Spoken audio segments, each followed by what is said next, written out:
سر پہ تھی آبادی کے بعد. کیا پتہ ہے ہم پہ کیا گزری آزادی کے بعد, کیا پتہ ہے ہم پہ کیا گزری آزادی کے بعد. محترم حضرات, ایک روشن حقیقت ہے کہ اس صدر آزادی کا پل ہمارے حق میں بہت ہی دردناک ثابت ہوا, جس کی تلخی آج تک ختم نہیں ہو سکی ہے, اور ایسا معلوم ہوتا ہے کہ صدیوں ختم نہیں ہوگی. بہرحال میں عرض کر رہا تھا کہ 1857 عیسوی سے پہلے بھی آزادی کے سکے علماء رہے ہیں, اور 1857 عیسوی کے بعد مجاہدین آزادی کے قیادت پر دستگیر کے عظیم سپوت دارالعلوم دیوبند کے فرزند اول حضرت مولانا محمود حسین دیوبندی رحمۃ اللہ علیہ فرما رہے تھے. مولانا شاہین جمالی دارالعلوم کے تاریخی سیاست میں لکھتے ہیں 1920 عیسوی کے بعد آزادی ہند کا دوسرا دور شروع ہوا. اس دور میں دیوبند شیخ الاسلام مولانا حسین احمد مدنی کی کمان میں آزادی کی جنگ لڑتا رہا. ڈاکٹر مختار احمد انصاری اور مولانا کلام سیاسی رہنمائی کرتے رہے. ان حضرات کی رہنمائی میں 1930 عیسوی کی جنگ میں 14,000 مسلمان لے گئے اور 500 دلاور سرحدی جوان شہید ہوئے. اور آخری جنگ 1947 عیسوی میں ہندوستان کا آخری governor general Lord Mountbatten رخصت ہو گیا, اور شاہ ولی اللہ محدث سے دہلوی رحمۃ اللہ علیہ کے دور سے چل رہی آزادی کی تحریک اپنی منزل رمان پانے میں کامیاب ہو گئی.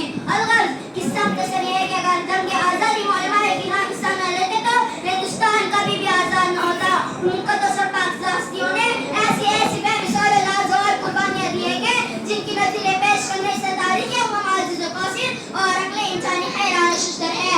اور آج ہمیں اس بات پر فخر ہے کہ ہمارے اسلاف نے ہندوستان کے ساتھ وفاداری اور جانثاری کے ایسے مشرو سپوت پیش کیے ہیں کہ انگوش بدن دائے زمین چاند ستارے, انگوش بدن دائے زمین چاند ستارے. لیکن چونکہ انہوں نے یہ لڑائی شرط و ناموری کے جذبات سے یکساں حالی ہو کر لڑی تھی, اس لیے جب کاروان آزادی اور قافلے حریت منزل مقصود تک پہنچا تو امیر کارواں اور سرخیر آزادی گوشے گمامی میں جا کر بیٹھ گئے اور دنیا داروں سے کہہ دیا کہ ہمارے ہندوستان کو ہمارے مجسمے کی ضرورت نہیں ہے, کیونکہ اس ہندوستان کا پتا پتا بوٹا بوٹا حال ہمارا جانے ہے. پتا پتا بوٹا بوٹا حال ہمارا جانے ہے.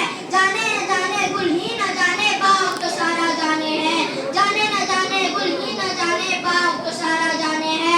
مگر یہ لوگوں ہمیں مجاہدین کے آداب کو زندہ رکھنا ہوگا کہ بے مثال لازوال قربانیوں سے اپنا پیغاموں کا آشنا کرنا ہوگا, کیونکہ ملک کے غداروں اور مسلم دشمنی کی کوشش یہ ہے کہ نازی مجاہدین کے کارناموں سے ہندوستانیوں کو اندھیرے میں رکھا جائے اور یہ تحقق دیا جائے کہ جنگ آزادی مسلمانوں نے نہیں صرف ہندوؤں نے لڑی ہے, اور وہ یقیناً اپنی اس ناپاک سازش میں بڑی حد تک کامیاب ہو چکے ہیں, کیونکہ خود ہماری نسل ان بزرگوں کی عظیم قربانیوں سے اکثر ناواقف ہو چکی ہے. اٹھائے کچھ ورق لالا نے کچھ نرگس نے کچھ گل نے, اٹھائے کچھ ورق لالا نے کچھ نرگس نے کچھ گل نے, چمن کے ہر طرف بکھری ہوئی ہے داستاں میری, چمن کے ہر طرف بکھری ہوئی ہے داستاں میری. وما علینا الا البلاغ. السلام علیکم ورحمۃ اللہ وبرکاتہ.